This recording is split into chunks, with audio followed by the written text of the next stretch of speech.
4,000 acre जमिनीसंदर्भात खासदार लंके यांचे उपमुख्यमंत्र्यांना निवेदन. संशयास्पद कंपन्यांना जमीन देण्याच्या प्रस्तावावर कारवाईची मागणी.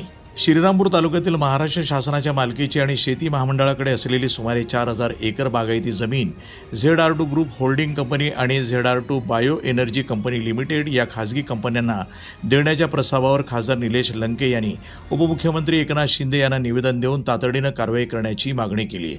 निवेदनामध्ये खासदार लंके यांनी नमूद केले की संबंधित कंपन्यांची रचना, आर्थिक व्यवहार आणि संचालक मंडळातील परस्पर संबंध हे अत्यंत संशयास्पद असून या कंपन्यांची शेल स्वरूपाची शक्यता नाकारता येत नाही. ZR2 ग्रुप होल्डिंग कंपनी आणि ZR2 bio energy company limited यांच्यामध्ये 61% भाग भांडवलाद्वारे थेट नियंत्रण संबंध असून दोन्ही कंपन्यांमध्ये समान संचालक कार्यरत आहेत.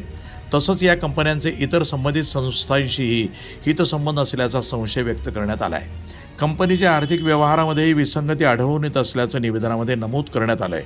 अत्यल्प किंवा शून्य उलाढाल असताना कोट्यवधी रुपयांचा नफा दाखवणं, तसंच अचानक मोठ्या प्रमाणात भांडवली वाढ दर्शवणं आणि त्याबाबत स्पष्ट माहिती न देणं या बाबी गंभीर स्वरूपाच्या असल्याचं खासदार लंके यांनी म्हटलं आहे. याशिवाय विमान इंधन निर्मितीसारख्या प्रकल्पासाठी आवश्यक असलेली तांत्रिक आणि व्यावसायिक पात्रता संबंधित कंपन्यांकडे नसल्याचा आरोपही करण्यात आला आहे. सार्वजनिक क्षेत्रातील तेल कंपन्यांचे कोणतेही करार नसताना एवढ्या मोठ्या प्रकल्पासाठी जमीन मागणी करण्यात येत असल्यामुळे प्रकल्पाच्या व्यवहार्यतेवर प्रश्नचिन्ह उपस्थित असल्याचं त्यांनी स्पष्ट केलं आहे.